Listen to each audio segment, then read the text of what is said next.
আমি রিয়ানকে ভালোবাসি, আর এইটা তোর সহ্য হচ্ছে না, তাই না? তোর সাহস হয় কি করে তুই রিয়ানকে মারার হুমকি দিস? দেখছো ভাবি, কাল ভাইয়াকে মারার হুমকি দিয়েছে, আর আজ কোনো কারণ ছাড়াই আমার মারতে আসছে। তুমি না আসলে আজ তো আমায় হাসপাতালে যেতে হতো। তানজু তুমি? তোকে ভালো মনে করেছিলাম, কিন্তু আমি তাঞ্জুকে ভালোবাসি জন্য তুই আমার মারতে চাইছিস, কিছু বলিনি। কিন্তু তুই আজ আমার ভাইকে মারতে আসছিস। আমাদের সম্পর্কটা যদি তোর পছন্দ না হয় তাহলে আমি তাঞ্জুর সাথে রিলেশন করব না। তবু প্লিজ শত্রুর মতো আচরণ করিস না। ওই তুই তোর বাংলা ছবির সস্তা ডায়লগ তোর কাছেই রাখ। তানজু তুমি কিভাবে জানলা সুমন ওকে মারতে চাইছে? সুমন কাল রাতে রিয়ানকে ফোন দিছিল। রিয়ান একটু আগে আমার রেকর্ড শুনাইছে। তুই তাহলে পুরোটা শুনোনি? সাকিব, বাদ দে। কেন বাদ দিব? সবাই দেখছে, চল এখান থেকে। সাকিবকে এক প্রকার জোর করে টেনে নিয়ে আসলাম। সাকিবকে জোর করে নিয়ে আসার জন্য এখন আমার উপর রাগ দেখাচ্ছে। ওরা ওখানে সস্তার বাংলা ছবি করতেছিল আর তুই কিছুই বললি না? কি বলতাম? ওরা একটার পর একটা মিথ্যা বলে যাচ্ছিল আর তোর কিছুই বলার ছিল না? দোস্ত দেখ, চাইলে অনেক কিছুই বলা যেত, পিটিয়ে হাসপাতালে নিয়ে যাওয়াও যেত, কিন্তু আমার দুর্বল পয়েন্টটা তো ওদের হাতে, তাই কিছু করতে পারিনি। আর এইসব কিছু ওরা প্ল্যান করেই করছে, এটা নিশ্চিত। তাই জন্য চল ক্যান্টিনে যাই, গালে বরফ দিতে হবে। শালা, প্রতিবাদ না করে একটা মেয়ের হাতে মায়ের খেয়ে এখন যাচ্ছে গালে বরফ দিতে। আমি যাব না, তুই যা। আমি সাকিবদের দিকে তাকিয়ে মুচকি হাসলাম। ও তো একটা মেয়ে, ওর থাপ্পড় কি আর এমন? ওর থাপ্পড়ে আমি বিন্দুমাত্র ব্যথা পাইনি, কিন্তু ওর থাপ্পড় দেওয়ার কারণটা বলছিল, তাই কলিজায় ব্যথা লেগেছে। কিন্তু কলিজায় তো বরফ দিতে পারবো না, তাই গালে দিয়েই সান্ত্বনা দিই। শফিক মামা, এদিকে আয়। হ্যাঁ মামা বল, কি অবস্থা? আমার আবার অবস্থা। কেন, কি হয়েছে? কিছু না, একটা বরফের টুকরা নিয়ে আসো তো। শফিক বরফ আনতে গেল, একটু পর একটা আইসক্রিম এনে আমার হাতে ধরাই দিল। এইটা কি? আইসক্রিম? এটার দাম কত? 170 টাকা। এটা তোমাদের জন্য স্পেশাল। তবে খুব বেশি জোরেই দিইনি। এখন গালে কি দিবি? বরফ। আমিও সেটাই চাইছি। মুখ দিয়ে বুঝাইলে তো হতো। শফিক বরফ আনতে গেল। শালা আমি ওকে বরফ আনতে আর ও আমায় 170 টাকা দামি এনে আইসক্রিম দিচ্ছে, কেমনটা লাগে? সেদিন একটু রাত করে বাসায় ফিরলাম। বাসায় এসে দেখি আন্টি আমাদের বাসায়। আম্মু আর আন্টি বসে গল্প করছে। আন্টি কখন আসলা? একটু আগেই। তুই কই ছিলি এত রাত পর্যন্ত? কই আর থাকবো, আড্ডা দিলাম। তাড়াতাড়ি ফ্রেশ হয়ে নে, তোর সাথে কথা আছে। কি কথা? আগে ফ্রেশ হয়ে নে। আচ্ছা। রুমে এসে ফ্রেশ হয়ে একটু বিশ্রাম নিলাম। পিউকে কোলে নিয়ে নিচে আসলাম। হ্যাঁ আন্টি বলো। আমার সাথে আয়। আন্টি আমার হাত ধরে টেনে ছাদে নিয়ে আসলো। কি হয়েছে আন্টি, কোনো জরুরি কথা? তুই জানিস আমি এখানে কেন আসছি? কই না তো। আর তুমি তো বলনি আমায়। আজ তানজু ফোন করে আমায় ডাকছে। ও, কিন্তু কেন? ও আমায় বলল ও নাকি হোস্টেলে উঠবে। আমি তো এখনো তোর আম্মুকে এই কথা বলিনি, ও শুনলে খুব রাগ করবে। কিন্তু ও হোস্টেলে উঠবে কেন?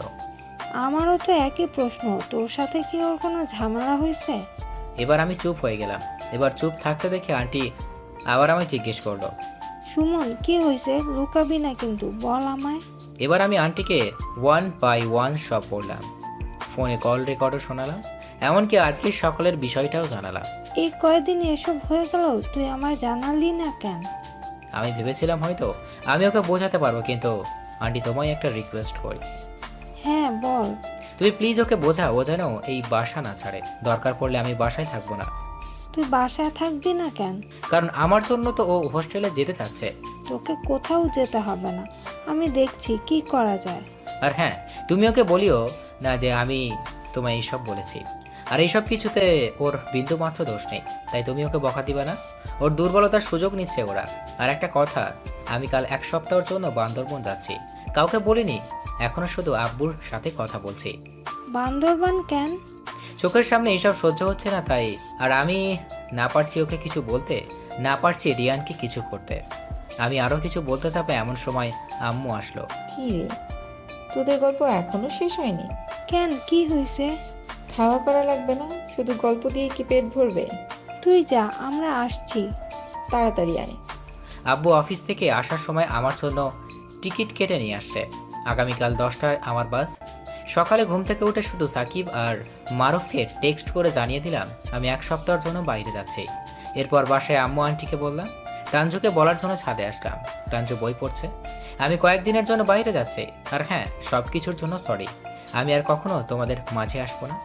কিন্তু প্লিজ তুমি হোস্টেলে যাইও না। প্রয়োজনে আমি বাইরে থাকবো, তবুও প্লিজ তুমি বাসায় থাকো। আমি কথা বলছি, তাঞ্জুর সেদিকে কোনো খেয়াল নেই। মনে হচ্ছে আমি কোনো কলা গাছের সাথে কথা বলছি। ও ওর মতো পড়েই যাচ্ছে। আমি আর কিছু না বলে চলে আসলাম। বান্দরবোর্ড চলে আসলাম। দেখতে দেখতে 3 দিন কেটে গেল। এক একটা দিন মনে হচ্ছিল এক একটা বছর। আম্মুর সাথে কথা হইতো। আন্টি আমাদের বাসাতেই আছে। তাঞ্জুর সাথে যদিও বা কথা বলার ইচ্ছে করে, কিন্তু ইচ্ছে করে থাকলেও উপায় তো নেই। আজ 4র্থ দিন। সকালবেলা ঘুম থেকে আম্মুর ফোনে জেগে উঠলাম।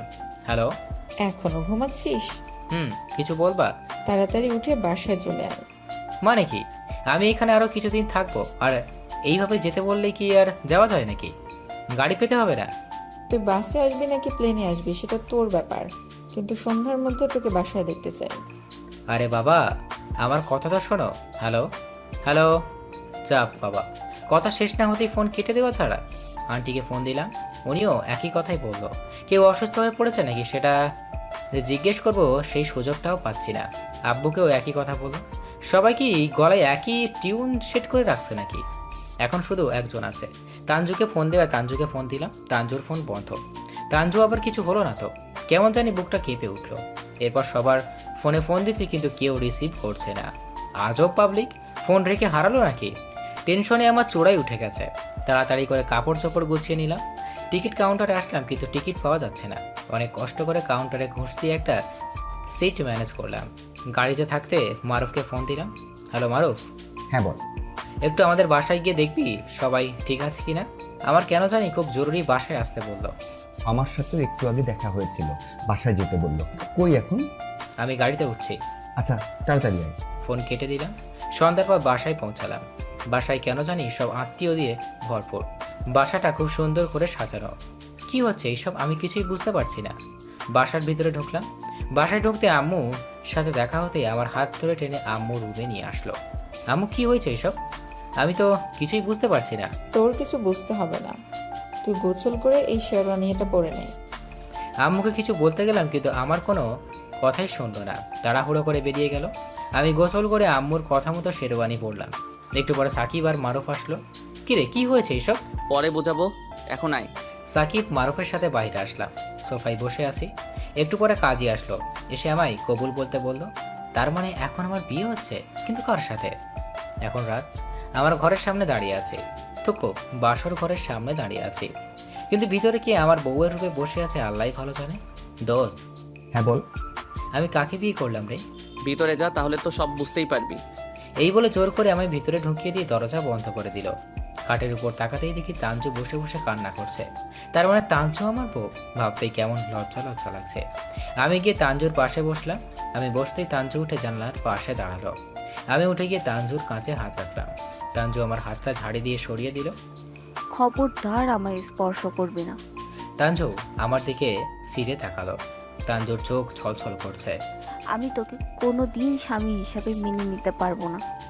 সদ্য বিয়ে করা বউয়ের মুখে এমন কথা শুনলে যে কারোর মাথা হ্যাং হয়ে যাবে। কিন্তু আমার অপরাধ? তোর কোনো অপরাধ নেই, সব অপরাধ আমার। তোকে বন্ধু ভাবা আমার অপরাধ ছিল। তোদের বাসা আসাটা আমার অপরাধ ছিল, যার ফলে আজ আমার ভালোবাসাকে হারাতে হচ্ছে। বুঝতে পারলাম তাঞ্জু রিয়নকে খুব ভালোবাসে, কিন্তু রিয়ন তো কখনোই ওর ভালোবাসায় মূল্য দেবে না। তুমি রিয়নকে খুব ভালোবাসো তাই না? নিজের থেকেও বেশি। কিন্তু রিয়ন কি আদৌ তোমার ভালোবাসা পাওয়ার যোগ্যতা রাখে?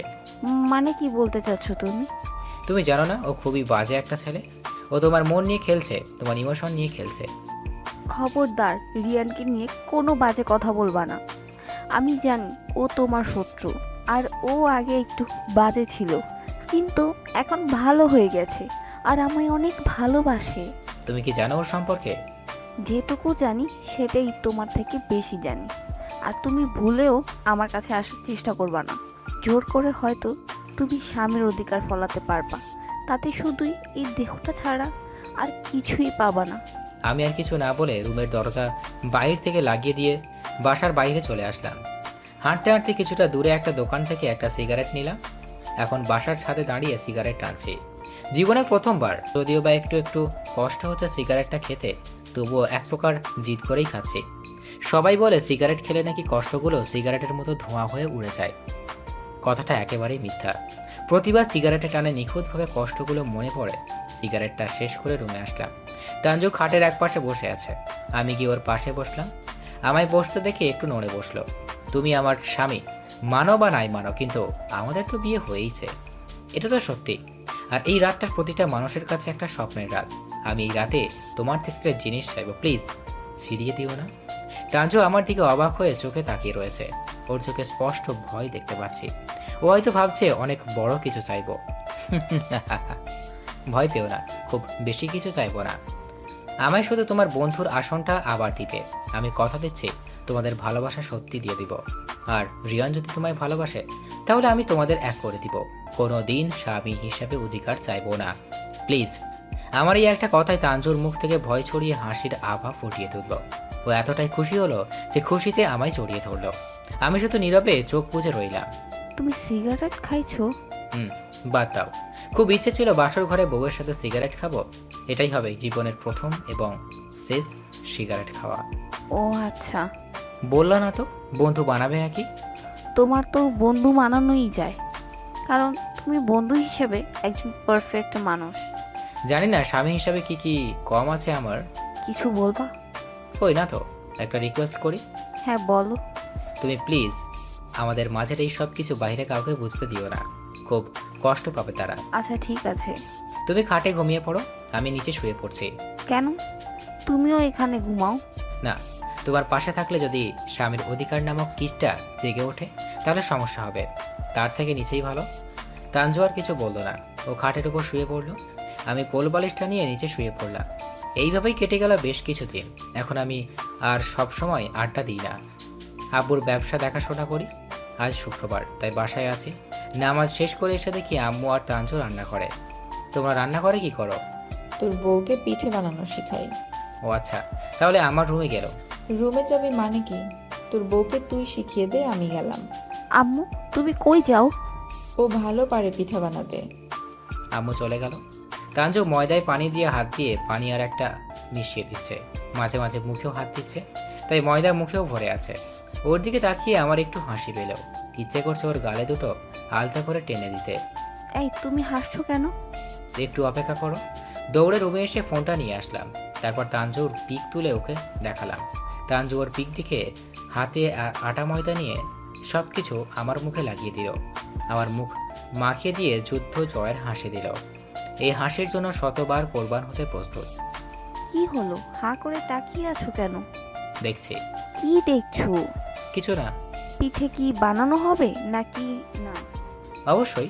আমি তানজুর পিছনে গিয়ে আমার হাত দিয়ে ওর হাত ধরে সব কিছু বুঝিয়ে দিতে লাগলাম। এখন রাতে খাওয়া করে ছাদে আসলাম পিউকে নিয়ে। আজ সন্ধ্যা থেকে আকাশটা, মনটা খুব খারাপ। মনে হয় অঝোর ধারায় কান্না করবে। কি করো? এই তো তারা গুনি। তাই কতগুলো তারা গুনলা? অনেক। তানজু আর আমি কথা বলছি আর পিউকে ছাদে ছেড়ে দিলাম। এমন সময় জোরে মেঘের গর্জন দিয়ে উঠল। তানজুর সাথে সাথে আমায় জড়িয়ে ধরলো। মনে হচ্ছে খুব ভয় পেয়েছে। ইস, কতই না ভালো হতো যদি আমাদের সম্পর্কটা অন্য সব স্বামী স্ত্রীর মতো হতো। কিন্তু এখন না পারছি জড়িয়ে নিতে, না পারছি ছেড়ে দিতে। একটু পরে নিজেকে সামাল দিয়ে নিয়ে আমায় ছেড়ে দিল। আকাশের অবস্থা খুব খারাপ, রুমে আসো, বাইরে থাকো না। তানজু আমার রুমে ডেকে চলে গেল। আমি পিউকে নিয়ে তানজুর পিছনে পিছনে আসলাম। প্রতিদিনের মতো তানজু খাটের উপর শুয়ে পড়ল আর আমি নিচে লাইট বন্ধ। বাইরে অঝোর ধারায় বৃষ্টি হচ্ছে, মাঝে মাঝে বাজ পড়ছে। একটু পরে তানজু রুমের লাইটটা অন করলো। এরপর আমার কাছে আসলো। কিছু বলবা? তুমি আমার সাথে ঘুমাবা, চলো। কেন? আমার ভয় করছে, চলো। বালিশ আর কোলবালিশটা নিয়ে খাটের উপর আসলাম। দুইজনের মাঝে কোলবালিশটা রাখলাম। একটু পর আবার মেঘের গর্জন শুনে তানজু কোলবালিশটা মাঝখান থেকে সরিয়ে আমায় জড়িয়ে ধরলো। তানজু যখনই জড়িয়ে ধরে কেন জানি শরীরে বিদ্যুৎ শক্ত বয়ে যায়। নিজেকে খুব কঠিন করে কন্ট্রোল করার চেষ্টা করছি, কিন্তু পারছি না। তানজুর শরীরের স্পর্শে মনের মাঝে কামকিটটা জাগ্রত হয়ে উঠছে। তানজুকে শক্ত করে জড়িয়ে ধরলাম। এরপর ওর কপালে একটা চুমু এঁকে দিলাম। তানজু কোনো বাধাই দিল না। সকালবেলা কারো কান্নার শব্দ শুনে ঘুম ভাঙলো। পাশে তাকিয়ে দেখি তানজুর শরীরে কম্বল মুড়িয়ে কান্না করছে। ওর শরীরে কোনো পোশাক নেই। এরপর আমি খেয়াল করলাম আমার শরীরেও নেই। গতকাল রাতের কথা মনে হলো। সরি, বিশ্বাস করো আমি ইচ্ছে করে কিছুই করিনি। তোমাকে আমি ভালো ভেবেছিলাম, কিন্তু তুই আমার দুর্বলতার সুযোগ নিলি। তুমি ভুল ভাবছো, আমি কোনো সুযোগই নিইনি। চুপ কর, কোনো কথা বলবি না। আমি তোর এমন হাল করব যে তুই কল্পনাও করতে পারবি না। তানজু প্লিজ বিশ্বাস করো।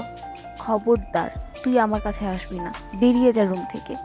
তানজুকে আর কিছু না বলে বাথরুমে গিয়ে গোসল করে ড্রেস পরে বাইরে গেলাম। এমনটা হবে এটা আমি কখনোই বুঝতে পারিনি। বৃষ্টির রাত নাকি খুব রোমান্টিক আর নেশালীয় হয়, কিন্তু সেটা যে এতটাই গভীর হবে সেটা জানা ছিল না। অফিসে এসে বসে আছে, কিন্তু কোনো কাজে মন বসছে না।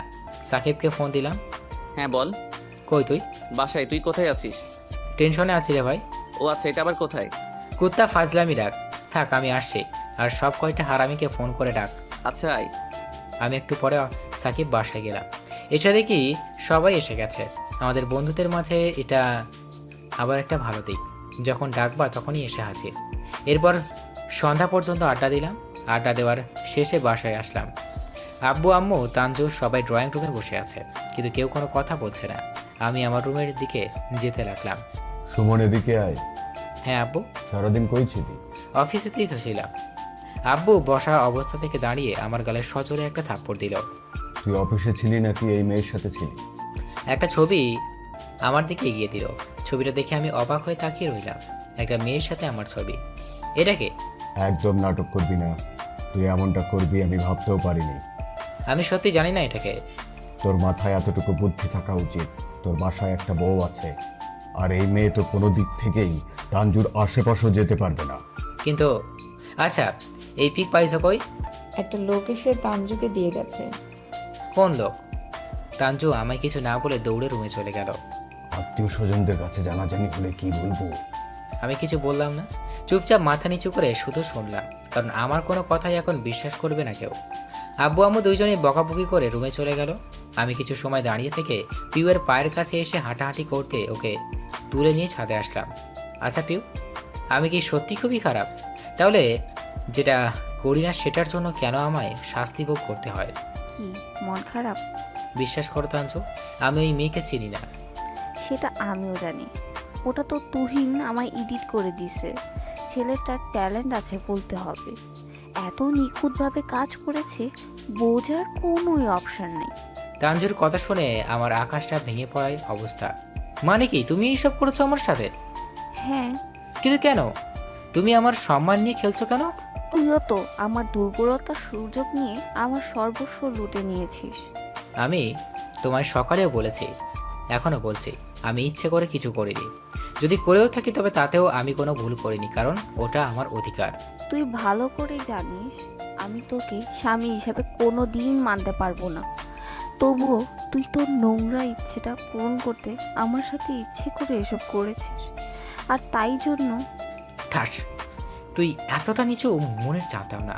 আরে আমি তোর সবসময় ভালো চেয়ে এসেছি, তুই সবসময় আমায় অপমান করার জন্য উঠে পড়ে লাগিস।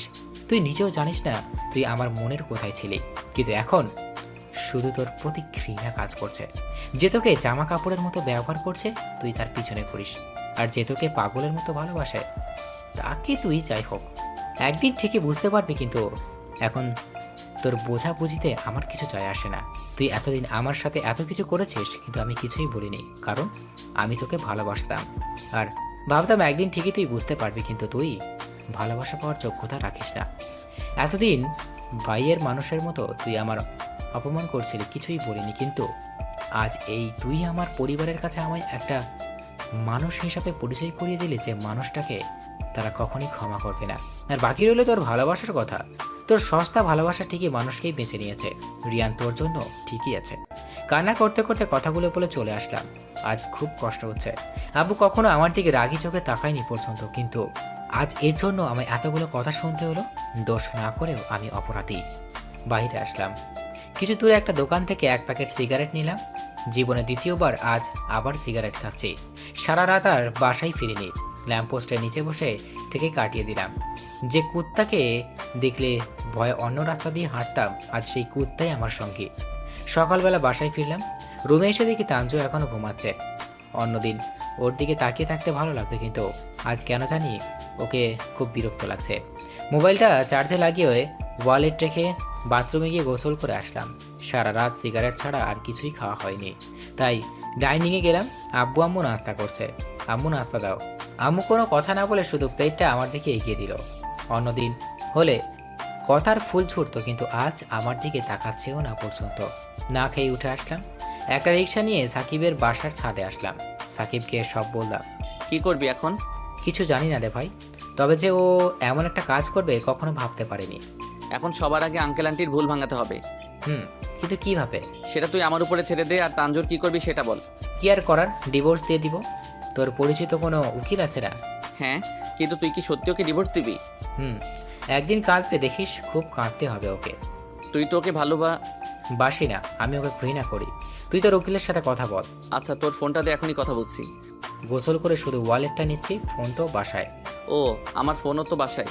ওনার কার্ডটা রাখ, বাসায় গিয়ে ফোন দিস। আমি বাসায় যাব না রে, কিছুদিন বাইরে থাকবো। মানে কই থাকবি? জানি না। আমাদের ঢাকায় একটা নতুন অফিস হয়েছে, তুই ওখানে এমডি হয়ে যা, কিছুদিন কাটিয়ে আয়। আর শুরু থেকে তো ব্যবসাটা আমি সামলাচ্ছি, এবার তুইও একটু সামলা। সবাই তোকে চেনে, আমায় তো আর কেউ চেনে না। সমস্যা নেই, আর ব্যবসাটা আমাদের দুজনের। শুধু আমায় চিনলে হবে, তোকেও তো চিনতে হবে। তুই এক কাজ কর, আজকে চলে যা। আচ্ছা, তুই শুধু আব্বু আম্মুর একটু খেয়াল রাখিস। আচ্ছা, আর তানজুর?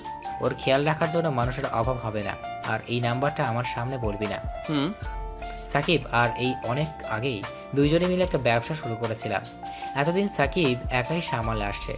সাকিবের কথা মতো ওই দুপুরে কাউকে কিছু না বলে জানিয়ে ঢাকার উদ্দেশ্যে রওনা দিলাম। যাদের কাছে আজ আমি এতটা নিচুতে নেমে গেছি, তাদের থেকে দূরে থাকাই উত্তম। ঢাকায় আসার পর 1 সপ্তাহ হয়ে গেল, কিন্তু কাজে মনোযোগ দিতে পারছি না। তাই আজ অফিসে না গিয়ে পাশের একটা পার্কে গেলাম। সেখানে বেশ কিছু পথশিশুকে নিয়ে তাদের সাথে আমিও খাওয়া করছি। ভালোই লাগছে। অবসরে এদের সাথে সময় কাটাতেও খুব ভালো লাগে। হঠাৎ সাকিব ফোন দিল। হ্যাঁ সাকিব বল। কি করিস? এই তো একটু বাইরে আসছি।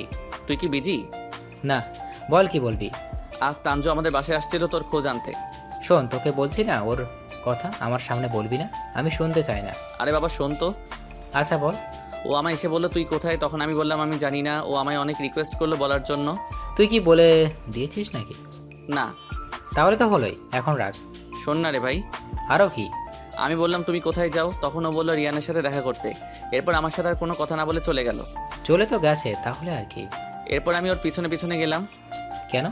তুই মানুষের সিক্রেট সময় ফলো করিস। আর ভাই, রোমান্টিক কাপড় ওদের কতই কথা থাকতে পারে। তোকে একটা ভিডিও পাঠাচ্ছি, দেখ। আচ্ছা দে, পরে দেখবো। পরে না, এখনই দেখবি। আচ্ছা, ফোন কেটে দিলাম। একটু পর একটা ভিডিও ক্লিপ আসলো।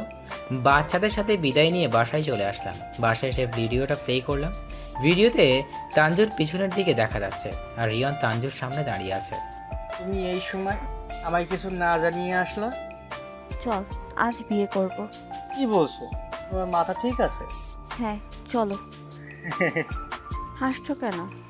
এমনি কিছুদিন যাক, এরপর বিয়ে করব। কেমন? তুমি হাসছো কেন? আমি কতটা বোকা। কেন? তোমার মিথ্যে ভালোবাসার পেছনে ছুটছি। মানে? এই রেকর্ডটা শোনো। রিয়ন কোনো কথা বলছে না। আমি জানি তুমি কোনোদিন আমার বিয়ে করবে না, কারণ তুমি তো সুমনের ওপর প্রতিশোধ নেওয়ার জন্য আমার সাথে ভালোবাসার অভিনয় করছো। আর তুমি সেদিন আমায় পুরোটা শোনাওনি।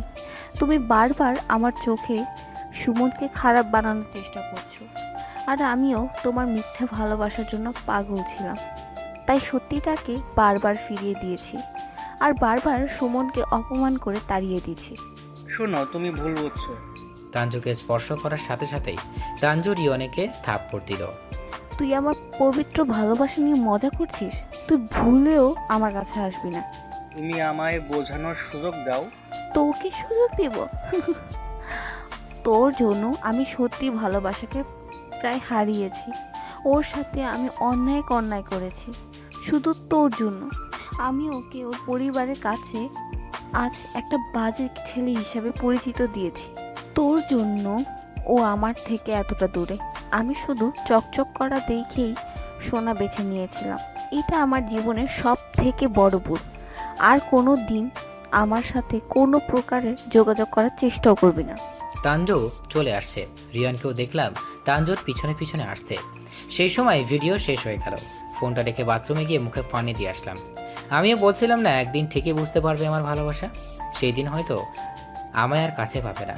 ইচ্ছে হবে জড়িয়ে ধরে একটা বার ভালোবাসি বলতে, কিন্তু সেই সুযোগটা কখনোই পাবে না। হাজার কান্না করলেও সেটা আর সম্ভব নয়। তাঞ্জুর প্রতি এখন শুধু ঘৃণাটাই কাজ করে। কেউ একজন বলেছিল, যদি তোমার সব থেকে ভালোবাসার মানুষ একবার ঘৃণা কাজ করা শুরু হয়, তাহলে হাজার চেষ্টা করলেও তার প্রতি খুব সহজে ভালোবাসা আসে না, বারবার ওই ঘৃণাটাই আসে। বাথরুম থেকে এসে শুয়ে পড়লাম। সাকিব আবার ফোন দিল। হ্যাঁ বল। ভিডিওটা দেখলি? না, কেন? আমি কারো পার্সোনাল সময়ের ভিডিও দেখতে চাই না। আর তোকে যে ডিভোর্স পেপার পাঠাতে বলেছিলাম, পাঠিয়েছিস? না, তুই আগে ভিডিওটা তো দেখ। পারবো না।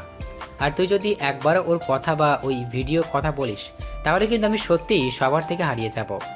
সাকিব আর কিছু বললো না, শুধু চুপচাপ থাকলো।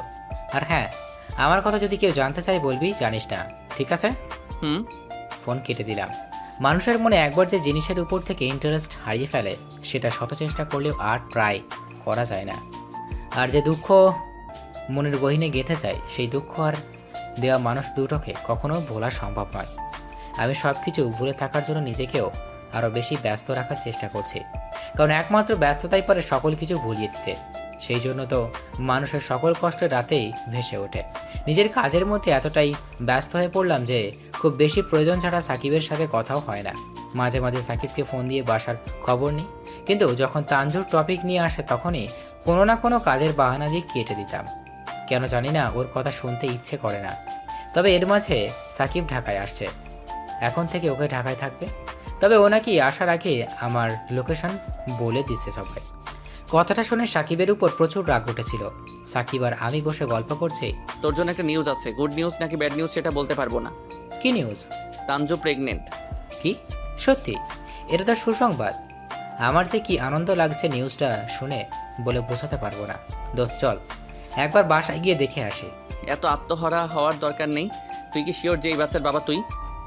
মানে কি বলতে চাচ্ছিস তুই? ও যে রিয়নের সাথে মেলামেশা করেনি সেটা গ্যারান্টি কি তুই দিতে পারবি?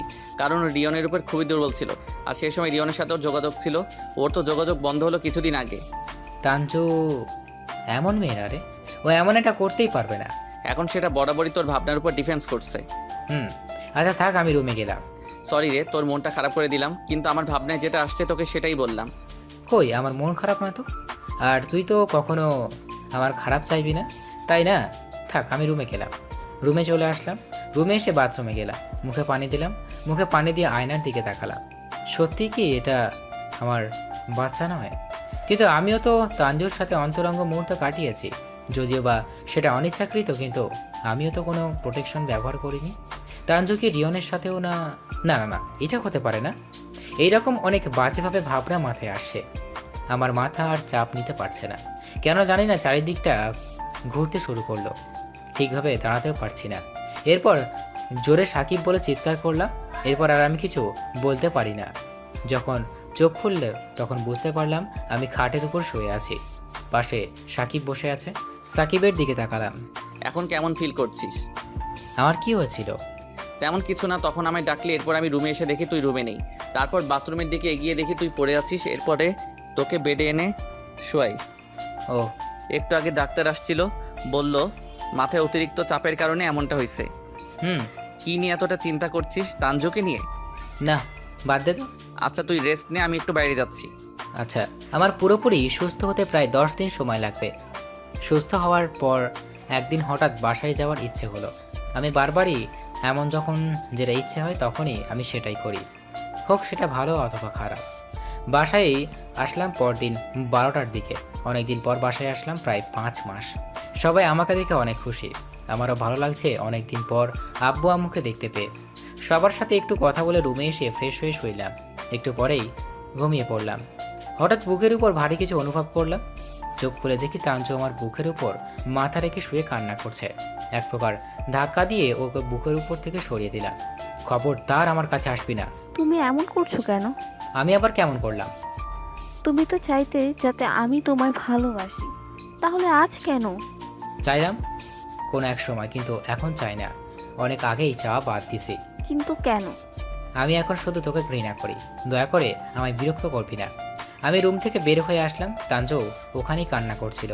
বিকালে সবাই মিলে একসাথে খেতে বসছি। যাই হোক, অবশেষে তুই বাসায় আসলি। এখন থেকে ব্যবসাটা তুই দেখিস। মেয়েটাই শরীর নিয়ে অফিসে যায়, এটা কেমন কথা বলতো? ও, তাহলে ব্যবসা এখন সামলাচ্ছে। হ্যাঁ, এখন তুই আসছিস, আর কোনো চিন্তা নেই। কিন্তু আমি তো থাকবো না, একটু পরেই চলে যাব। কি বলিস? তাহলে আসলি কেন? তোমাদের দেখতে চাইছিল, তাই আসছিলাম। আমি ভাবলাম তানজু প্রেগনেন্ট, এই খুশিতে তাই আসছিস। খুশি? ঠিকই বলছো, খুশিতে আমি আসছি। আর কোনো কথা না বলে চলে আসলাম রুমে। একটু শুয়ে থেকে ছাদে আসলাম। একটু পরে তানজুও দেখলাম ছাদে আসলো। তুমি খুশি হওনি? খুশি? কিসের জন্য খুশি হব? এই যে তুমি বাবা হবে। বাচ্চা? বাবা আমি হলে তবে না খুশি হব। অন্যের বাচ্চার জন্য আমি খুশি কেন হব? তুমি কি বলতে চাচ্ছ? আমি বলতে চাচ্ছি ওই বাচ্চা আমার নয়। মানে তাহলে এই বাচ্চাটা বাবার কি? আমি কি জানি, সেটা তো তুমিই ভালো। তুই আর কার সাথে অন্তরঙ্গ মুহূর্ত কাটিয়েছিস? হয়তো রিয়ন। প্লিজ তুমি এভাবে বলিও না। তুমি আমার চরিত্রে এভাবে দাগ কেটে দিও না। আমার চরিত্রে মিথ্যে দাগ কাটানোর সময় মনে ছিল না? আর আমার তো কোনো কিছু মিথ্যে বলিনি, সব সত্যি। প্লিজ তুমি এভাবে বলিও না। হ্যাঁ, আমি রিয়ানকে ভালোবাসতাম। ও যদিও বা অনেকবার আমার জোর করেছিল, কিন্তু আমি কখনোই ওর বাজে উদ্দেশ্যকে প্রশ্রয় দিইনি। মেয়েরা নিজের প্রেম টেকাতে সব কিছুই করতে পারে, তুই যে করিসনি সেটা কি আমি বিশ্বাস করি? তুমি ভালো করেই জানো আমি ওসব মেয়ের মতো নই। আমি তো তোকে এই সময় মেয়ের মতো ভাবতাম, কিন্তু তুই ভাবতে বাধ্য করছিস। তুমি আমার যতটা কষ্ট দাও না কেন, আমি তোমায় কিছুই বলবো না, কিন্তু তাই জন্য নিজের সন্তানকে অস্বীকার করিও না। তাঞ্জু কান্না করতে করতে আমার সামনে বসে পড়লো। আমি ওর সামনে থেকে চলে আসলাম, রুমে আসলাম। একটু বসে থেকে আম্মুর রুমে যাবে এমন সময় আবার তাঞ্জু এসে আমার সামনে দাঁড়ালো। কই যাচ্ছ? আম্মুর রুমে যাব, এরপর চলে গেলাম। না গেলে হয় না? না, কারণ তোর মতো মেয়ের সাথে এক ছাদের নিচে থাকা সম্ভব নয়। তাঞ্জু আর কিছু বললো না। আমি আম্মুর রুমে আসলাম। আম্মু আসবো? আম্মু আমি চলে যাচ্ছি। যা তবে, আর এই বাড়িতে আসিস না। মানে কেন? যে ছেলে নিজের সন্তানকে অস্বীকার করে, নিজের স্ত্রীকে বাজারের মেয়ের সাথে তুলনা করে, সে আমার ছেলে হতে পারে না। কারণ আমি আমার ছেলেকে এমন শিক্ষা দেইনি। আম্মু তুমি জানো না ও? আমি কিছু জানতে চাই না। তোর মানসিকতা যে এতটা নিচু সেটা আমি কোনোদিন কল্পনাও করিনি। যেদিন তুই নিজের মানসিকতা পরিবর্তন করতে পারবি সেদিন আসিস, এর আগে না। আম্মু আমার কথাটা তো শোনো। আমি কোনো কথাই শুনতে চাই না, তুই চলে যা। আর একটা কথা মনে রাখবি, তানজুকে আমি কখনো ছেলের বউ মনে করিনি, নিজের মেয়ে মনে করছি। আর আমার মেয়েকে অপমান করা মানে আমাকে অপমান করা। সো যে আনায় অপমান করে আমার বাসায়, তার জন্য বিন্দু পরিমাণ জায়গা নেই। তুই আমার চোখের সামনে থেকে চলে যা। আমি আর কিছু না বলে আম্মুর রুম থেকে চলে আসলাম গেটের কাছে। তাঞ্জু পিছন থেকে হাত টেনে ধরলো। প্লিজ তুমি যেও না, প্লিজ। তানজু ওর হাত ছেড়ে দিন। আমি যার সাথে তোর বিয়ে দিয়েছিলাম সে ছিল একজন ভালো এবং আদর্শ মানুষ, কোনো অমানুষ নয়। যেদিন মানুষ হয়ে ফিরে আসবে সেদিন আর ওকে আটকাতে হবে না, নিজেই চলে আসবে। এরপরে তাঞ্জু আমার হাত ছাড়লো না, তবে এর আর কিছু বলছে না, শুধু নীরবের দৃষ্টিতে আমার দিকে তাকিয়ে আছে। ওর নীরব দৃষ্টিতেও যেন আমার বলছে প্লিজ যেও না। আমি আবার হাতটা ওর থেকে ছাড়িয়ে নিয়ে বের হয়ে আসলাম। আজ ওর জন্য আম্মুর কাছে আমায় এত বাজে বাজে কথা শুনতে হলো, যে আমার আম্মু এতটা ভালোবাসে যে আমাকে আজ আম্মু অমানুষ বললো। রাগ আর ঘৃণা দুটোই তাঞ্জুর উপর বাড়তে লাগলো। অনেকদিন কেটে গেল, প্রায় 5-6 বছর। বাসার কারোর সাথেই কোনো যোগাযোগ রাখিনি, তবে মারুফের সাথে কথা বলে মাঝে মাঝে বাসার সবার খোঁজ নিই। মারুফের কাছে শুনতে পাই তাঞ্জুর একটা মেয়ে বাচ্চা হয়েছে। আমার আবার মেয়ে বাচ্চা খুব ভালো লাগে। খুব ইচ্ছে ছিল আমাদের একটা মেয়ে বাচ্চা হবে, আর ওকে আমি আমার মতো করে বড় করব। ওর কোনো ইচ্ছে কখনোই অপূর্ণ রাখবো না। মেয়ে বাচ্চা হয়েছে, কিন্তু সেটার বাবা আমি না। ভাবতে কেমন জানি বুকটা কেঁপে ওঠে। তবে আমার মতো কোনো দোষ নেই, আমি তো ঠিকই ওকে ভালোবেসেছিলাম। ও কোনো আমার সাথে এমনটা করলো? আমি শুধুমাত্র ওর জন্য আমি আমার পরিবারের থেকে এতটা দূরে। তাঞ্জুর প্রতি ঘৃণা আর রাগ এতটাই বেড়ে গেল যে ওর নামটাও শোনার ইচ্ছে করে না। ওর নাম শুনলেও রাগ ওঠে। অনেকদিন ধরেই ওদের সবাইকে ভোলার নাম করে বসে আছি। একদিন দুপুরে বসে আছি অফিসে, হঠাৎ সাকিব আসলো। কিছুদিন আগে অবশ্য আমরা আলাদাভাবে ব্যবসা শুরু করি। দুইজনেই এখন আমরা টপ বিজনেসম্যান। কি অবস্থা রে, কেমন আছিস? এই তো ভালো। তোর কি অবস্থা? চলে। কি মনে করে এই অবাকার দরবারে? উদ্দেশ্য তো একটা আছে। জানাব, আপনি আপনার উদ্দেশ্য পেশ করুন। তার আগে বল, দুপুরে খাওয়া করছিস? না। কেন? চল বাইরে কোথাও থেকে খেয়ে আসি। সাকিব আর আমি বাইরে একটা রেস্টুরেন্টে আসলাম খাবার অর্ডার দেওয়ার পর। এখন বল কি উদ্দেশ্য? মারুফ, রাকিব, আমি আর তুই মিলে একটা বড় অংশ দিয়ে একটা বিজনেস শুরু করতে চাচ্ছি। 5 স্টার বিজনেস প্ল্যান। ও 5 স্টার? তাহলে আর একজন কই? আমরা তো 4 জন হলাম। হাবিব কই? হাবিব একাই যেটা করেছে সেটাই করবে। তবে আর একজনের নাম বললো মারুফ, কও যেন নামটা। ও হ্যাঁ, রুহি গ্রুপ অফ ইন্ডাস্ট্রি। এটা আবার কে রে? জানি না, নতুন হয়তো। ও আচ্ছা। তবে সবাই কি 20% করে দিবি? না, ওরা 3 গ্রুপ 50% দিবে। মারুফ রাকিব 15% করে 30% দিবে।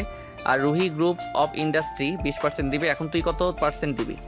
আচ্ছা, এই কোম্পানির প্রধানকে? যে সব থেকে বেশি পার্সেন্ট থাকবে। ও তাহলে আমি 30% দিই আর তুই 20 দে। আমিও সেটাই বলতে চাচ্ছিলাম। ওদের সবার সাথে কথা বলো। মারুফ কথা বলছে। ও তাহলে আমি তোকে বিকেলে সব বিজনেস প্ল্যান দেখাই।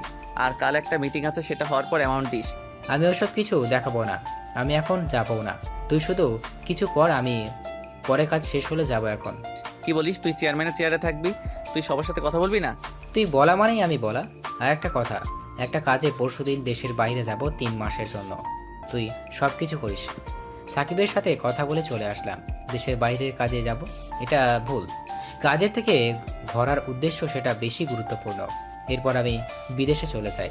এর মধ্যে সাকিবের সাথে একবার কথা হয়েছে। সাকিব নাকি 10% শেয়ার দিবে, তাই সাকিবের ওখানে 5% আমার দেওয়ার জন্য বলো। এখন আমার মোট 35% হলো। দেশে ফিরে আমার অফিসের সব কিছু ঠিকভাবে ম্যানেজারের থেকে গুছিয়ে নিতে হবে। অনেকটা সময় লেগে গেল। এর মাঝে একদিন সাকিব নতুন অফিস উত্তোলনের জন্য আমায় যেতে বলল। আমি সেটাতেও সাকিবকে পাঠিয়ে দিলাম, কারণ আমি এইসব ফর্মালিটিস একদম পছন্দ নয়। এরপর কয়েকদিন পর তুই কি শুরু করছিস বলতো? আমি আবার কি করলাম? তুই একবার অফিসে আসলি না? তুই তো আছিস। আরে ভাই, আমার নিজেরও তো একটা অফিস আছে, আমায় তো সেটাতেও সময় দিতে হয়। আরও তো 3 জন আছে, ওরা কি করে? সবাই সবার দায়িত্ব ঠিকই পালন করে, শুধু তুই ছাড়া। জানিসই তো আমি একটু এমন কেয়ারলেস। মামা, এসব ফাঁকিবাজি কথা বলে পার পাওয়া যাবে না। কাল একটা কন্ট্রাক্ট সাইন হবে। এর আগে আমাদের নিজেদের মাঝে একটা মিটিং আছে, সেটাতে থাকতে হবে। থাকতেই হবে কি? হুম। আচ্ছা ঠিক আছে। পরের দিন অফিসে গেলাম, সবাই আসছে। অফিসটা ঢাকাতে যদিও সবার এলাকার। অফিসের সামনে এসে সাকিবকে ফোন দিলাম। তুই কই? তুই কই? আমি তো অফিসে, সবাই আসছে, তুই নাই। বলছিলাম না আসবো, আমিও আসছি, অফিসের সামনে আছি। 7ম ফ্লোরে আয়, এরপর আমায় পাবি। আচ্ছা, 7ম ফ্লোরে আসলাম। এরপর সাকিবের সাথে কনফারেন্স রুমে আসলাম। সবাই বসে আছে। আমায় দেখে দাঁড়ালো। আমি চেয়ারম্যানের চেয়ারে বসলাম। রাকিব মারুফের দিকে তাকিয়ে হাসছে আমি। ওরা রাগী চোখে আমায় পুড়িয়ে দিচ্ছে। শালা কখনো ভালো হবি না, তাই না? কিছুই করার নেই, সব উপর থেকে ফিক্সড। ও রুহি গ্রুপ অফ ইন্ডাস্ট্রিটের চেয়ারম্যান, আমাদের বিজনেস পার্টনার। সাকিবের কথা শুনে আমি এদিকে তাকালাম। তাকাতেই আমি বসা অবস্থা থেকে উঠে দাঁড়ালাম। এটা তো তানজু। এরা সবাই আমার থেকে এই বিষয়টা হাইড করলো। আমি উঠে বাইরে চলে আসলাম। সাকিব আমার পিছন পিছন আসলো। রাগ করিস না দোস্ত। তুই আমার সাথে এমনটা করবি এটা আমি কল্পনাও করিনি। বিশ্বাস কর, আমি নিজেও জানতাম না, আমি কিছুদিন আগে জানলাম। তোরা আমার থেকে এটা হাইড করো, ভালো করিসনি। এসব নিয়ে পরে কথা বলবো, কিন্তু প্লিজ তুই এখন এভাবে চলে যাস না। সাকিব আমার অনেক রিকোয়েস্ট করলো, তাই জন্য আমি আবার আসলাম। এরপর মিটিংয়ে কী বললো আমি কিছুই কান দিইনি। রাগে আমার রক্তটা টকবক করে পড়ছে। তানজুর দিকে খেয়াল করে দেখলাম ও আমার দিকে তাকিয়ে আছে। এটা আমারও আরও বিরক্ত লাগছে। দোস্ত, আমার ভালো লাগছে না, আমি বাইরে আছি। সাকিব কিছু বলার আগেই আমি চলে আসলাম। বেশি কিছু সময় পর সবাই মিটিং শেষ করে বের হলো। কি হলো মিটিংয়ে? কি আর হবে, সবাই আড্ডা দিল। মানে? অফিসে রেগুলার আসবি। সপ্তাহে 3 দিন। আর শোন, ওকে শেয়ার থেকে বাদে। সম্ভব নয় রে, কারণ বেশিরভাগ প্ল্যান ওর করা। চল তোকে তোর কেবিন দেখিয়ে দেই। সাকিবকে আর কিছু বলবো না, কিন্তু ও আমার কথা না শুনেই হাঁটতে শুরু করলো। ওই দিন অফিস থেকে আসছি। এরপর 3 দিনে ওই কয়েকদিন হয়নি। সকালবেলা সাকিবকে ফোন দিয়ে অফিসে যেতে বললো। ওরা কি আর যেতে পারবে না। সকালে নাস্তা করে অফিসের উদ্দেশ্যে রওনা দিলাম। আমরা কেবিনে ঢুকতেই দেখি একটা বাচ্চা আমার রুমে সব কিছু এলোমেলো করে দিচ্ছে। রুমের অবস্থা থেকে মেজাজটা 360 ডিগ্রি উত্তপ্ত হলো।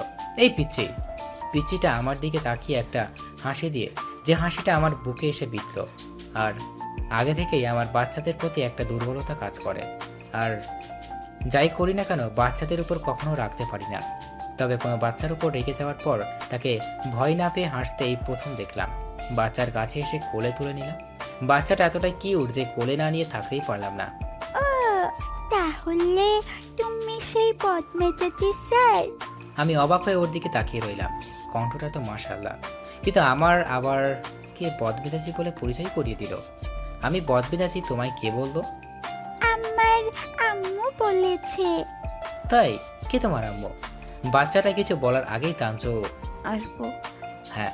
Sorry sir. রুহি, তোমায় কতবার বলছি এই রুমে আসবো না। যেটা করতে নিষেধ করি সেটাই তুমি বারবার করো। চলো, তোমার দাদু আসছে, বাসায় যাবে। তাঞ্জু আমার কোল থেকে বাচ্চাটাকে নিয়ে চলে গেল। তার মানে এটা রুহির বাচ্চা। আর দাদু আসছে মানে আব্বু অফিসে আসছে। বাইরে দৌড়ে আসলাম। বাচ্চাটা দৌড়ে আব্বুর কাছে গেল। কত মধুর সম্পর্ক তাদের মাঝে। বাচ্চাটা গিয়ে আব্বুর কপালে চুমু দিচ্ছে। আমি দাঁড়িয়ে থেকে শুধু দেখতে লাগলাম। ছোটবেলায় আব্বুর কপালে চুমু দেওয়ার একটা ছবি আমার কাছে। আজ সেই ছবিটার কথা খুব মনে পড়ছে। কতই না সুন্দর ছিল সেই দিনগুলো। হঠাৎ আব্বুর সাথে আমার চোখাচোখি হতেই আব্বু রুহিকে কোলে তুলে নিয়ে যেতে লাগলো। আমি আব্বুকে ডাকলাম, কিন্তু আব্বু শুনেও না শোনার ভান ধরে চলে গেল। আমি তাঞ্জুর কেবিনে গেলাম। কিছু বলবে? আব্বু আম্মু কি ঢাকায় থাকে? এটা অফিস, এখানে শুধু অফিসিয়ালি কথা বলবেন প্লিজ।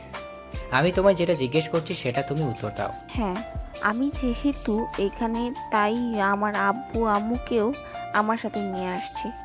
আমি তো অন্য সব সন্তানের মতো না যে নিজের মা বাবাকে রেখে বছরের পর বছর কাটিয়ে দিব। ঠিকানাটা একটু দেবে প্লিজ? সরি, আমার বাসার ঠিকানা আমি আপনাকে দিব না। তাঞ্জু এতক্ষণ দাঁড়িয়ে কথা বলে এখন বসে ল্যাপটপে মনোযোগ দিল। বুঝলাম আমার সাথে আর কথা বলতে চাচ্ছে না। আমিও ওর কেবিন থেকে বেরিয়ে আমার কেবিনে আসলাম। একজন লোক আমার কেবিনটা গুছিয়ে দিচ্ছে। কি বাচ্চা মাইরি, আমার পুরো কেবিনটা ডাস্টবিন বানিয়ে দিচ্ছে। আমার মতেই শয়তানের হাড্ডি বড় হলে হবে। সেদিন থেকে প্রায় রেগুলার অফিসে যেতাম, কিন্তু এরপর আর আব্বু আসেনি অফিসে।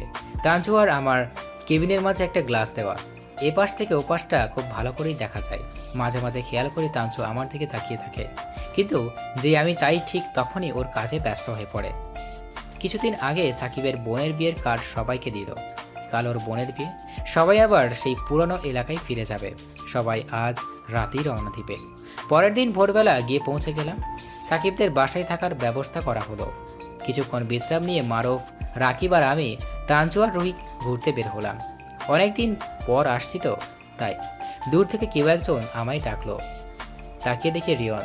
ওকে দেখে আমার ফুরফুরে মেজাজটা মুহূর্তেই বিগড়ে গেল। ভদ্রতার জন্য গেলাম ওর কাছে। কেমন আছিস? ভালোই, তুই? এই তো চলে। সরি রে দোস্ত। সরি কেন? শুধু তোর উপর প্রতিশোধ নেওয়ার জন্য তোর সংসারে আমি আগুন লাগিয়ে দিয়েছিলাম। বাতে, ওইসব আমি ভুলে গেছি। তুই জানিস যেদিন তোর আর আমার ফোন কলের রেকর্ড তাঞ্জু শুনেছে সেদিন ও আমায় অনেক বকছে। তোরা বিয়ে করলি না কেন? আমি তো তোদের মুক্ত করে দিয়ে চলে গিয়েছিলাম। বিয়ে? ওর সাথে আমার রিলেশন ছিল প্রায় 8 মাসের মতো। এই 8 মাসে আমি শুধু ওর হাতটা ধরার অধিকার পাইছিলাম। এরপর যখন রেকর্ড শুনেছে এরপর থেকে আমার চেহারাও দেখিনি। অনেকবার ট্রাই করেছি কিন্তু কোনো যোগাযোগ করিনি। আমিও সত্যি ওর প্রতি দুর্বল হয়ে গিয়েছিলাম। রিয়নের কথা শুনে আজ নিজের উপর রাগ হচ্ছে। এতদিন আমি বিনা কারণে ওদের কষ্ট দিয়ে আসছি, আর নিজেও কষ্ট পেয়ে আসছি। আমি এতটাই বোকা যে একটা ভুলের সাগরে বসবাস করছি এতদিন। আচ্ছা দোস্ত, পরে কথা হবে, এখন যাই, অনেক কাজ। আচ্ছা, তবে দোস্ত তাঞ্জুর কোনো দোষ ছিল না। আমি এখান থেকে আসছি আর ভাবছি এতদিন আমি এটা কি করছি। আজ সত্যি মানুষকে অমানুষ মনে হচ্ছে। আম্মু ওই দিন ঠিকই বলেছিল, আমি আমার নিজের বউ বাচ্চাকে এতদিন দূরে সরিয়ে রাখছিলাম শুধুমাত্র আমার একটা ভুল ভাবনার জন্য। আর আমি সেই মানুষটাকে বাজে ভেবেছি যে নিজে কষ্ট করে আমার পরিবারকে নিজের বুকে যত্ন করে আগলে রাখছে। এসে দেখি ওরা আমার জন্য অপেক্ষা না করে চলে গেছে। আমি আর সামনের দিকে না গিয়ে সাকিবের বাসার ছাদে আসলাম। ছাদটা সুন্দর করে সাজানো, বিয়ে বাড়ি তো তাই। এরপর সারাদিন কারো সাথে কোনো কথা বা তেমন দেখা হয়নি। তবে তানজুর সাথে 2-3 বার দেখা হলেও কথা বলতে পারিনি, কারণ কথা বলার কোনো উপায় ছিল না। প্রায় রাত 12টা, ঘুম আসছে না। বারবার আমার বোকামির কথা মনে হচ্ছে, নিজের আজ অনেক বড় অপরাধী মনে হচ্ছে। শুয়ে থাকা থেকে উঠে ছাদে আসলাম। নির্জন রাতে একাকী আকাশের নিচে ভালোই লাগে। ছাদে দাঁড়িয়ে আকাশের দিকে তাকিয়ে আছি। হঠাৎ কারো পায়ের শব্দ শুনতে পেলাম। তাকিয়ে দেখি তানজু। তানজু আমায় দেখে চলে যেতে লাগলো। তানজু, কিছু বলবেন? রুহি ঘুমিয়ে পড়েছে। হুম। নিজেকে কেন জানি আর না আটকে রাখতে পারলাম না। এক প্রকার দৌড়ে গিয়ে তানজুকে জড়িয়ে ধরলাম। তানজু কিছু সময় চুপ থাকলো, এরপর কি যেন ভেবে নিজেকে ছাড়িয়ে নেওয়ার চেষ্টা করলো। করছেন? ছাড়ুন। তানজু, আমায় ক্ষমা করে দিও প্লিজ। আপনি কেন ক্ষমা চাইছেন? আপনি তো কোনো দোষ করেননি। আমি তোমার সাথে অনেক বড় অন্যায় করেছি, প্লিজ আমায় ক্ষমা করে দাও। তানজু আমায় ধাক্কা দিয়ে সরিয়ে দিল। আমি দেখলাম তানজু চোখটা মুছলো। দেখুন, আপনি একজন ভালো মানুষ। একটা বাজারের নোংরা মেয়ের থেকে ক্ষমা চাচ্ছেন কেন? কেউ দেখে নিলে আপনার সম্মান মাটিতে মিশে যাবে। তুমি প্লিজ। তানজু আমার কথা না শোনাই চোখ মুছতে মুছতে চলে গেল। আমি পেছন থেকে তানজুকে অনেকবার ডাক দিলাম, কিন্তু পেছনে তাকালো না। পরের দিন সকালে খাওয়া করে বাসায় ঢাকার উদ্দেশ্যে রওনা দিলাম। এর মাঝে তানজুর সাথে কথা হয়নি, তবে তানজুকে ফলো করতে করতে ওর বাসার ঠিকানাটা জেনে গেলাম। পাশের একটা শিশু নিকেতনে রুহি পড়াশোনা করে। 2 দিন ব্যস্ততার জন্য অফিসে যেতে পারিনি, তবে আজ তানজুর জন্মদিন, আজ তো যেতেই হবে। সেই আগের মতো করেই সবাই মিলে প্ল্যান করলাম। তানজুকে সারপ্রাইজ দিলাম। তানজু খুব খুশি হয়েছে। ওকে আজ মন খুলে হাসতে দেখলাম। খুব ভালো লাগছে আমারও ওকে হাসতে পেরে। তবে ওর মাঝে আমি ছিলাম না। যদিও সব কিছু আমি করছি, কিন্তু আমি দূরে ছিলাম। আমায় দেখতে পেয়ে হয়তো ও এমনভাবে মনে থাকতে হয়তো হাসতো না, এতটা খুশি হতো না। সেদিন আমি একটু পরেই চলে আসছি। পরের দিন অফিসে আসছি, কেবিনে বসে আছি। তো বন্ধুরা, এতক্ষণ ধরে গল্পটি শুনেছো। গল্পটি তোমাদের কাছে কেমন লাগছে? যদি গল্পটি ভালো লেগে থাকে এবং এ ধরনের গল্প আরও শুনতে পছন্দ করো, তাহলে এক্ষুনি নিচে থাকা সাবস্ক্রাইব বাটনটি টিপে আমাদের পরিবারের একজন সদস্য হয়ে যাও এবং গল্পটি কন্টিনিউ করো। আর হ্যাঁ, একটি সুন্দর কমেন্ট করতে কিন্তু ভুলবে না। একটু পরে তানজু নক করলো। আসবো? হ্যাঁ আসো। এই ফাইলটা একটু চেক করবেন প্লিজ? আচ্ছা দাও, আমি ফাইলটা চেক করছি। ধন্যবাদ। ধন্যবাদ কেন? কাল আমায় সারপ্রাইজ দেওয়ার জন্য। ওটা তো আমি দিইনি, অফিস কলিগরা দিছে। তানজু আমার হাত থেকে ফাইলটা নিয়ে যেতে লাগলো। হঠাৎ থেমে পেছনে ফিরে। এমন সারপ্রাইজ প্ল্যান শুধু একজনের মাথায় আসতে পারে, তবে এটার কোনো দরকার ছিল না। তানজু চলে গেল। তানজু পিছন গিয়ে ওর হাত ধরলাম পিছন থেকে। কি করছেন এসব? কি করছি? ছাড়ুন, কেউ দেখলে সমস্যা হবে। আমার বউয়ের আমি ধরছি, এতে কার কি? বউ? তানজু, এটা কি রাগ নাকি অভিমান? তানজু চোখ মুছতে মুছতে ওর কেবিনে গেল। এটা যদি ওর রাগ হতো তাহলে ও কান্না করতো না। এর মানে এটা অভিমান। যে করেই হোক ওর অভিমান ভাঙাতে হবে, কিন্তু এর আগে আব্বু আম্মুর রাগ ভাঙাতে হবে। আমি যতই অফিসে থেকে বের হয়ে সোজা তানজুর বাসায় আসলাম। আম্মু প্রথমে আমায় দেখে আমার দিকে আসতে নিলে, কিন্তু পরে কি যেন ভেবে আবার রুমে চলে গেল। বুঝতে পারলাম রাগ একটু কমেনি। এরপর অনেকটা সময় দিয়ে আম্মুর রাগ ভাঙালাম। আম্মু, তানজুকে তো কিছুই মানাতে পারছি না। তুই যেভাবে ওকে কথাগুলো বল। সেটাও ঠিক, আমি এখন কি করব? সেটা আমিও বুঝতে পারছি, কিন্তু ওর রাগটা ভাঙামো কিভাবে? আচ্ছা, সেদিন ওখান থেকে চলে আসলাম। রাতে শাশুড়িকে ফোন দিলাম। এখানেও একই কাহিনী। অনেকটা সময় লাগলো শাশুড়িকে বোঝাতে। কি করব, কিছুতেই তো বুঝতে পারছি না। তুই ওকে জ্বালানোর চেষ্টা কর, যেসব কাজ করলে ও জ্বলবে তুই সেই কাজগুলো কর। কি কাজ সেগুলো? তোকে সব কিছু কি বলে দিতে হবে? বলে না দিলে আমি জানবো কেমনে? একটা মেয়ে কিন্তু অন্য আর একটা মেয়েকে সহ্য করতে পারে না, আর সেটা যদি প্রিয় মানুষের পাশে হয় তাহলে তো আরও না। তাই নাকি? জানতাম না তো। তুই জানিসটা কি? সেটাই তো। তারপর? তোরা তো একই সাথে দিনের প্রায় সময়টা থাকিস, সো তুই একটা সুন্দর দেখে মেয়েকে তোর বিয়ে নিয়োগ কর। তারপর? তুই ওই মেয়েটার সাথে একটু বেশি মেলামেশা কর, দেখ ফলাফল কি আসে, বাকিটা পরে বলবো।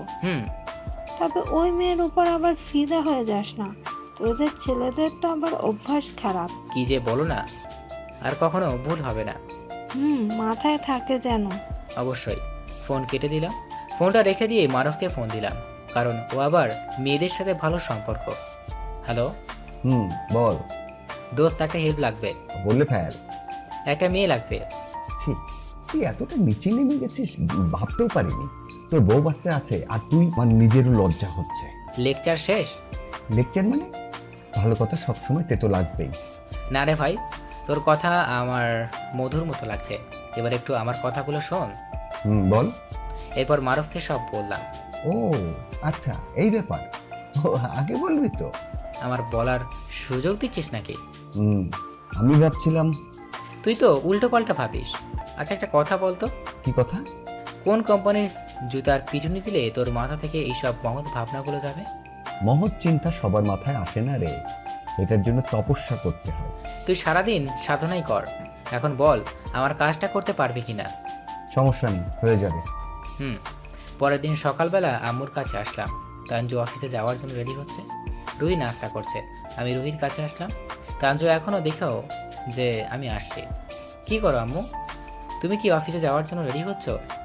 আম্মু আমার স্কুলে রেখে তারপর অফিসে যাবে। ও আচ্ছা, তুমি একা একা খাচ্ছ? আমারও তো ক্ষুধা পাইছে। তুমিও খাবা? হুম। আম্মু, এই আঙ্কেলের। আঙ্কেল না, আব্বু বলো। কেন? কারণ আমি তো তোমার আব্বুই, তাই। তাহলে সবার আব্বু স্কুলে আসে, তুমি আসো না কেন? আমি একটু ব্যস্ত ছিলাম তো, তাই যেতে পারিনি আম্মু, কিন্তু এখন থেকে যাব, প্রমিস। সত্যি তো? এখন তোমার আম্মুকে খেতে দিতে বলো। আর হ্যাঁ, আঙ্কেল নয় কিন্তু আব্বু, ঠিক আছে? বলো। আম্মু, আব্বুর ক্ষুধা পেয়েছে, খেতে দাও। রুহি বলা শেষ হয়নি, তানজু একটা প্লেটে নাস্তা নিয়ে এসে আমার সামনে রেখে দিল। রুহি, তাড়াতাড়ি নাও, স্কুলের লেট হয়ে যাচ্ছে। আর হ্যাঁ, যে কেউ আব্বু বলতে বললে তুমি কি তাকেই আব্বু বলবা নাকি? এমনটা যেন আর না দেখি। তানজু ওর রুমে চলে গেল। শুনলে তো আম্মু কি বললো, আমায় ছাড়া আর কাউকে আব্বু না বলতে। বুঝতে পারছো? তুমি খাওয়া শেষ করো, আমি তোমার আম্মুর কাছ থেকে আসছি। আচ্ছা। আমি তানজুর রুমে আসলাম।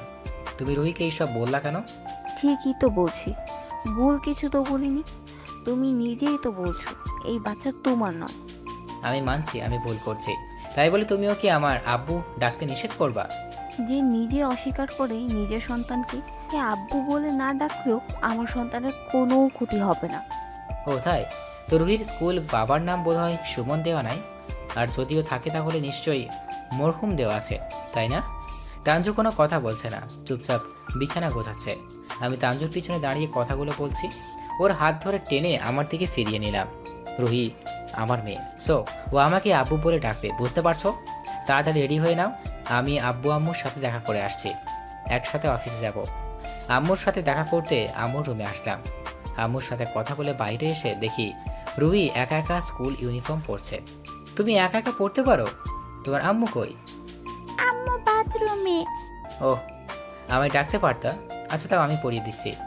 রুহিকে স্কুল ইউনিফর্ম পরিয়ে দিয়ে ওর আম্মুকে ডাকতে পারলাম। একটু পর তানজু রুহিকে নিয়ে হনহন করে বেরিয়ে গেল। আমি পেছন থেকে ডাকতাম, কিন্তু আমার কথাই কোনো কান দিল না। আমি ওদের পিছনে পিছনে আসলাম। তানজু রুহিকে স্কুলে নামিয়ে দিয়ে অফিসের দিকে গেল। আমিও এই সুযোগে রুহির স্কুল থেকে ওকে নিয়ে ঘুরতে গেলাম। রুহি আর আমি দুপুরে পর্যন্ত ঘুরলাম, খেলনা কিনলাম। এরপর রুহিকে বাসায় নামিয়ে দিয়ে আমি অফিসে গেলাম। অফিসে এসে আমি অবাক, একটা মেয়ে আমার ডেস্কে বসে আছে। কি মেয়ে রে মাইরি, সেই রকম মেকআপ করছে, মনে হচ্ছে হিন্দি মুভি নায়িকা। মেয়েটার সামনে তানজু, মারুফ, রাকিব দাঁড়িয়ে আছে। তানজু আর রাকিব মেয়েটাকে প্রশ্ন করছে। আমি মারুফের কানে কানে বললাম, কি রে এটা? শালা তুই এখনই আসলি, এখন সামাল দে। কি সামাল দিব? আর কেই মেয়ে? কাল রাত্রে বললি আর আজ ভুলে গেলি? ও হ্যাঁ। যা সামলা ভাবিকে, তখন থেকে হাজারটা প্রশ্ন করছে। মারুফ আমায় হালকা ধাক্কা দিয়ে ওর সামনে এগিয়ে দিল। কি হচ্ছে এসব? এই মেয়েটাকে সকাল থেকে এসে কি সব আবল তাবল বকছে? ও আমার পিয়ে, তোরা তোদের কাজ যা। আমি পিয়েকে বলার পর কেউ জানি কোনো কথা বলতো না। তানজু সবার আগে চলে গেল। কাজ হবে মনে হয়। সেটাই যেন হয়। এরপর মারুফ আর রাকিব ওরাও চলে গেল। আমি একটু রিল্যাক্স বসলাম। আপনার নাম কি? আমি তুলি, আর আপনি আমাকে তুমি করে বলবেন। আচ্ছা, মারুফ তোমায় সব কিছু বলছে কি? হুম। এখন তোমায় কি কি করতে হবে সেটা জানো তো? ও আপনি চিন্তা করবেন না, আচ্ছা। তুমি মারুফকে? আমি ওর বন্ধু। তাহলে তুমি তুমি বলবে। হুম। আমি আর চোখে তাকালাম তানজুর কেবিনে। তানজু আমাদের দিকে তাকিয়ে আছে। তুলি তানজুর দিকে আমাদের দিকে তাকিয়ে আছে। তুলি আমার কথা শুনে আমার কাছে এসে বসলো আর আমার শার্টের বাটনটা ঠিক করে দিচ্ছে। বুঝতে পারলাম এই মেয়ে ভালোই এক্সপার্ট। সেদিন এইভাবেই কেটে গেল। পরের দিন সকালবেলা অফিসে আসলাম। আমি প্রতিদিন অবশ্য সবার শেষে আসি, এটা আমার একটা গুড হ্যাবিট বলতে পারেন। আমি তানজুর সাথে রুহিও দেখে অফিসে আসছি। তুলি আর আমি কেবিনে বসে গল্প করছি। এমন সময় রুহিকে নিয়ে তানজু আসলো। তানজুর হাতে দেখি কালকের কিনে দেওয়া জিনিসপত্র। রুহি, এইসব গিয়ে ওনাকে দিয়ে দাও। রুহি তানজুর হাত থেকে জিনিসপত্রগুলো নিয়ে আমার কাছে আসলো। এই নাও। কেন আম্মু, এগুলো তোমার পছন্দ হয়নি? হয়েছে, কিন্তু আম্মু নিতে না করেছে। স্যার, এই কিউট বাচ্চাটা আপনার কে হয়? এটা আমার একমাত্র মেয়ে। ও মা, তাই? আমি তো ভেবেছিলাম আপনার বিয়েই হয়নি। একটু মুছিয়ে আসলাম। তানজুর দিকে তাকালাম। ও বিড়বিড় করে কি যেন বলতো। নিশ্চয়ই তুলিকে বকা দিল। ও আচ্ছা, আমায় দেখে কি অবিবাহিত মনে হয়? শুধু তাই নয়, যে কোনো মেয়ে আপনাকে দেখে ক্রাশ খাবে। আমিও তো প্রথমে। থাক, বুঝতে পারছি। যাই বলেন না কেন স্যার, আপনার মেয়ে আপনার মতোই কিউট হয়েছে। ধন্যবাদ। রুহি, তাড়াতাড়ি এসব দিয়ে আসো। স্যার, উনি কি আপনার মেয়ের দেখাশোনা করে? তানজুর আগে দাঁত কিটমিট করতে লাগলো। আমি তুলির কথার উত্তর না দিতেই তানজুর রেগে চলে গেল। এরপর রুহি, আমি, তুলি তিনজন মিলে জমিয়ে একটা আড্ডা দিলাম। বেশ কিছু সময় পরে রুহিকে নিয়ে তানজুর কেবিনে আসলাম। যদিও বা তানজু এতক্ষণ পুরোই সনয় আমাদের দিকে লক্ষ্য করছে। আসবো? হুম। যাও আম্মু, তোমার আম্মুর কাছে যাও। একটু পরে তুমি আর তোমার নতুন বন্ধু তুলি আন্টি সবাই ঘুরতে যাব। আম্মু যাবেন না? তোমার আম্মু কত কাজ করে, তাই তোমার আম্মু যাবে না। আচ্ছা। রুহি, ওসব দিয়ে তারপর আসবা, নয়তো ওসব রুম থেকে বাইরে ফেলে দিব। তুমি তোমার দাদুর রুমে রাখবা কেমন? সবগুলো পুড়িয়ে ফেলবো কিন্তু। আম্মু, তুমি তুলি আন্টির সাথে গল্প করো, আমি আসছি কেমন? রুহিকে পাঠিয়ে দিলাম। তানজু বসে আছে। আমি ওর কাছে গিয়ে ওর হাতটা ধরে টেনে ওকে দাঁড় করালাম। এরপর ওকে নিয়ে কেবিনে আসলাম, কারণ ক্যান্টিনে এখন পুরোটাই ফাঁকা। আমায় এখানে নিয়ে আসলা কেন? তুমি রুহিকে ওইসব ফেরত দিতে বলছো কেন? কারণ ও নিবে না ওসব জিনিস, তাই দরকার পড়লে আমি কিনে দেব। আমি আমার মেয়েকে কিছু দিতে পারি না? না, পারো না। যদি মেয়েই ভাবো, তাহলে বউ বাচ্চা রেখে একটা মেয়ের সাথে এভাবে ঢং করে কথা বলতে পারতে না। তুমি ফিরে আসো, তাহলে আর বলবো না, প্রমিস। আমি ফিরে যাব না। তানজু চলে যেতে লাগলো। আবার ওর হাত টেনে দালানের সাথে লাগিয়ে দিলাম। দালানে ওর পিঠ ঠেকে গেছে।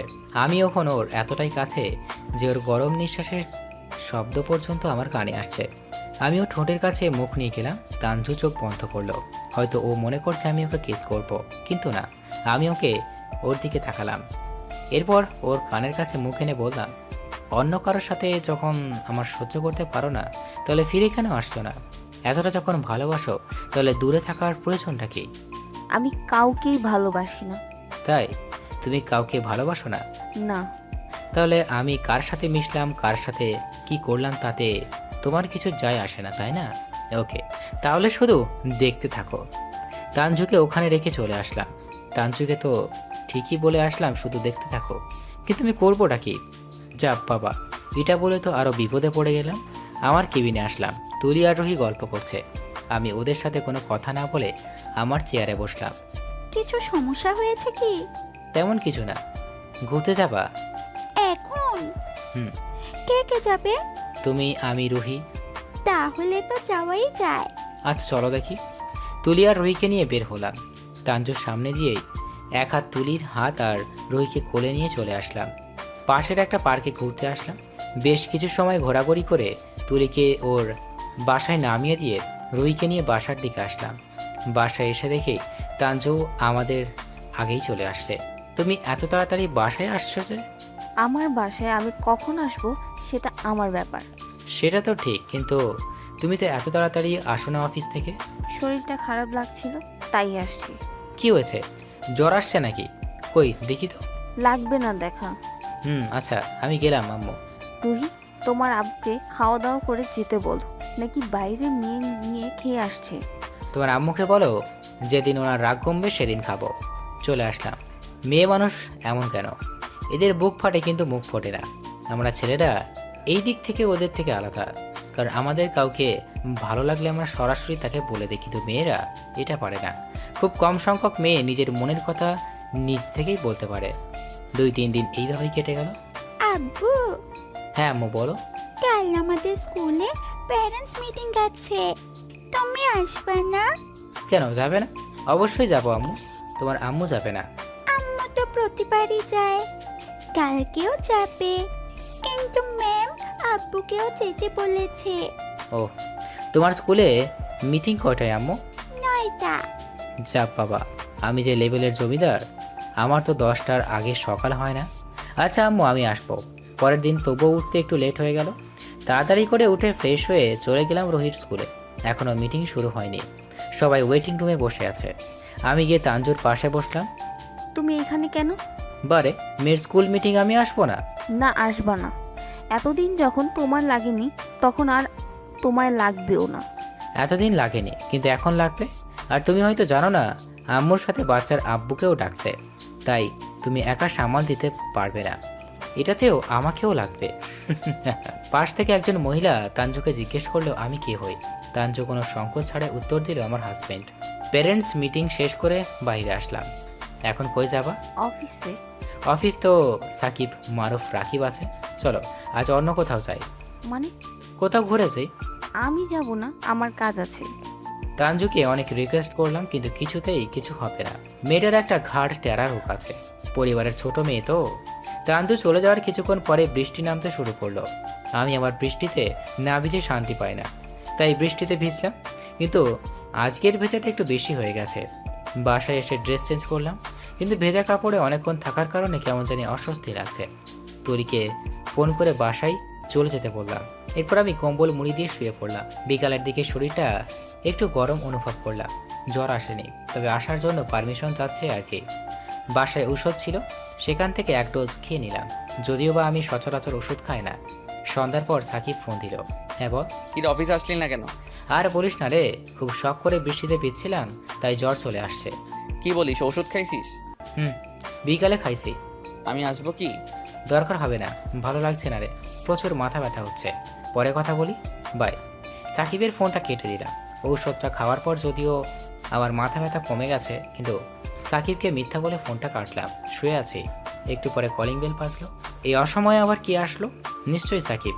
আজ বাসাতেই কেউ নেই, ছুটি নিচে। গিয়ে দরজা খুলে দিলাম। তানজু আমার সামনে দাঁড়ালো। এটা আমি নিজেই বিশ্বাস করতে পারছি না, বাইরে হালকা বৃষ্টি পড়ছে। মনে হয় বৃষ্টির ছোঁয়া তানজুর সাথে লেগে আছে, চুল ভিজে ভিজে লাগছে। তুমি এখন এখানে? তুমি নাকি খুব অসুস্থ, কি হয়েছে? বুঝতে পারলাম সাকিব গড়মিল লাগাই দিয়েছে। সালাডে বললাম আমি ঠিক আছি, এখন এটাই আমাকে সামাল দিতে হবে। সুস্থ থাকার পরেও সামাল দেওয়ার জন্য খুব অসুস্থতার ভান ধরলাম। আসো ভিতরে আসো। কি হয়েছে বলো। তখন তোমার সাথে দেখা করার পর তুমি আমায় ছেড়ে চলে গেলে। এরপর নিজের উপর খুব রাগ উঠছিল, তাই এতটাই বাজে যে আমারও বউ আমার সাথে ঘুরতে যেতে চায় না। নিজের উপরই খুব ঘৃণা হচ্ছিল। আর তখনই বৃষ্টি শুরু হলো। ভাবলাম বৃষ্টির সাথে যদি আমার নিজের গ্ল্যানিটা একটু ধুয়ে যায়, তাই ভাবছি বা ভিজছি। কিন্তু আমার জন্য তোমার এই অবস্থা। আমি যদি তোমার সাথে যেতাম তাহলে আজ তুমি অসুস্থই হতে না। এতে আমার কোনো দোষ নেই, বাদ দাও। খুব কষ্ট হচ্ছে কি? এতক্ষণ হচ্ছিল, কিন্তু এখন আর হচ্ছিল না। আমার সামান্য মাথা ব্যথা ছিল, সেটাও বিকালে ঠিক হয়ে গেছে। দেখি তো জ্বর কতটা আছে। বাদ দাও, তুমি তো ভিজে গেছো, শরীর খারাপ করবে। চলো ফ্রেশ হয়ে ড্রেস চেঞ্জ করে নিবে। কিন্তু আমি তো কোনো ড্রেস নিয়ে আসিনি। আমার প্যান্ট আর টি শার্ট পরবে, কি অসুবিধা হবে? না মানে কেন নয়, মানে ইয়ে নাই। চলো আমি ড্রেস দিচ্ছি, তুমি চেঞ্জ করে নিবে। ড্রয়িং রুম থেকে তানজুর হাত ধরে টেনে আমার নিজের রুমে নিয়ে আসলাম। আমার পছন্দের টি শার্টটি বের করে দিলাম। তানজুকে ড্রেস চেঞ্জ করতে দিয়ে আমি ড্রয়িং রুমে এসে বসলাম। একটু পরে তানজু রুম থেকে বের হয়ে আসলো। আমি ওর দিকে তাকিয়ে হাঁ হয়ে রইলাম। কি দেখছো? আমার বউকে এত সুন্দর লাগছে। কিছু বললা? কই না তো। তাঞ্জু আমার পাশে এসে বসলো। নিজের অজান্তেই আমার শরীরের লোম ক্রমশ দাঁড়িয়ে যাচ্ছে। আমি একটু নড়ে বসলাম। তাঞ্জু হয়তো বিষয়টা বুঝতে পারছে। তাঞ্জু একটু সরে বসলো। কখন খাইছো? সকালে বের হচ্ছিলাম তখন। তার মানে এরপর আর সারাদিন কিছুই খাওনি? উফ, বাসায় কোনো কাজের লোক নেই? আচ্ছা, কিন্তু ছুটিতে গেছে কাল। ও আচ্ছা, রান্না করার মতো কিছু আছে? রান্না করতে হবে না, আমি বাইরে থেকে খাবার নিয়ে আসছি। এই শরীর নিয়ে বাইরে যেতে হবে না, আর প্রচুর বৃষ্টি হচ্ছে। আমায় দেখিয়ে দাও, আমি রান্না করছি। রান্নাঘরে সব কিছু আছে। তাঞ্জু উঠে রান্নাঘরে আসলো। আমি টিভি অন করলাম। বেশ কিছু সময় পর তাঞ্জু রান্না করছে। কেন জানি না টিভি দেখতে আর ভালো লাগছে না, তাই উঠে রান্নাঘরের দিকে এগিয়ে গেলাম। আমি যে রান্নাঘরের দরজার কাছে দাঁড়িয়ে আছি, তাঞ্জু সেটা খেয়াল করেনি। ওর মতো রান্না করছে। খুব ইচ্ছে করছে পেছন থেকে কেউ জড়িয়ে ধরে থাকতে, কিন্তু সব ইচ্ছে আর সবসময় পূরণও হয় না। কিছু কিছু অপূর্ণ ইচ্ছে চাহিদাটাকেও আরও বাড়িয়ে দেয়। জড়িয়ে ধরে থাকতে পারলাম, কিন্তু সেটার জন্য যে অধিকারটা প্রয়োজন সেটা আমি নিজের ভুলের কারণে হারিয়ে ফেলছি। যদিও বা তাঞ্জু আমায় বিয়ে করাবো, তবুও অনেক সময় নিজের মানুষের উপরও কিছু কিছু অধিকার দেখানোর অধিকার থাকে। তবে তাঞ্জুর কপালটা ঘেমে গেছে। কপালে একগুচ্ছ চুল এসে জমাট বেঁধে আছে। চুলগুলো হয়তো তাঞ্জুকে বিরক্ত করছে। ও বারবার চুলগুলো সরানোর জন্য করছে, কিন্তু চুল যেন ওর কপাল থেকে সরতেই চাচ্ছে না। এবার আর কোনো ভেবেই নিজেকে কন্ট্রোল করতে পারলাম না। গিয়ে ওর চুল সরিয়ে দিতেই ওর কপালে হাত দিলাম। অমনি ও চমকে উঠল। ও এতটাই ভয় পেয়ে গেছে যে ওর শরীরের আরও বেশি ঘামতে শুরু করে দিল। তুমি এখানে? না মানে তোমার চুলগুলো সরিয়ে দিতে আসছিলাম।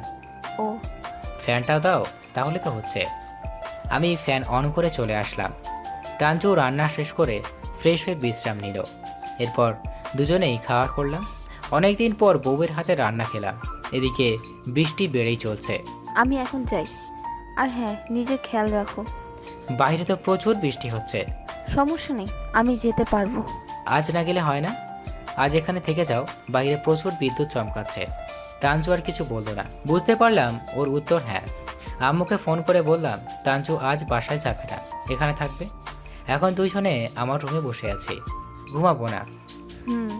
কিন্তু কোথায় ঘুমাবো? ও, তুমি এখানে শুয়ে পড়ো, আমি ড্রয়িং রুমে শুয়ে পড়বো। দরকার নেই, তুমিও এখানে শুয়ে পড়ো, বাইরে শুলে শীত করবে। এই কথা সেই কাজ। দুইজনে শুয়ে পড়লাম। মাঝখানে ভারত পাকিস্তানের সীমানা মানে কোলবালিশ। অন্যদিন কোলবালিশটাকে খুব আপন মনে হয়, কিন্তু আজ অসহ্য লাগছে। একটু পরেই বিকট শব্দ করে একটা বাজ পড়লো। কোলবালিশ উপর থেকে হাত দিয়ে তাঞ্জু শক্ত করে আমার হাতটা ধরলো। পাগড়িটা এখনো বাজ পড়লে ভয় পায়। মাঝ থেকে কোলবালিশটা সরিয়ে সাইডে রাখলাম। তাঞ্জু নিচ থেকে আমার একটু কাছে আসলো। বেশ কিছু সময় নীরবতা। তাঞ্জুর দিকে তাকালাম। মনে হচ্ছে তাঞ্জু ঘুমাচ্ছে। তাঞ্জুর চুলগুলো একটু বুলিয়ে দিলাম। এরপর আলতো করে ওর কপালটা একটা ভালোবাসার পরশ এঁকে দিলাম। হঠাৎ তাঞ্জু চোখ খুললো। কারো পারমিশন ছাড়া তাকে চুমু দেওয়াটা কি ঠিক? তুমি ঘুমাওনি? না। সরি। হুম একটা কথা বলবো? বলো। খুব শীত করছে। তো জড়িয়ে ধরে একটু। তাঞ্জু আবারও চুপ হয়ে গেল। কেউ একজন বলেছিল নীরবতা সম্মতির লক্ষণ। তাই আর দেরি না করে তাঞ্জুকে শক্ত করে জড়িয়ে ধরলাম। ইচ্ছে করছে এভাবেই সারাটা জীবন জড়িয়ে ধরে রাখি। কেউ তো নিষেধ করেনি। তুমি প্লিজ ফিরে আসো। না। কেন? তুমি যদি আবার আগের মতো হয়ে যাও, তাহলে আমি এবার সত্যিই পাগল হয়ে যাব। তুমি জানো না আমি তোমায় কতটা খুঁজেছি। তুমি যেদিন ফিরে আসলা সেদিন ভেবেছিলাম তোমায় পেয়ে গেছি, কিন্তু না। তোমার কথাগুলো শোনার পর জীবনের প্রতি মায়া কেটে গেছে। এরপর আম্মু আব্বুর সাপোর্টে আমি আবার নর্মাল লাইফে ব্যাক করতে পারি। প্লিজ আমায় ক্ষমা করে দাও।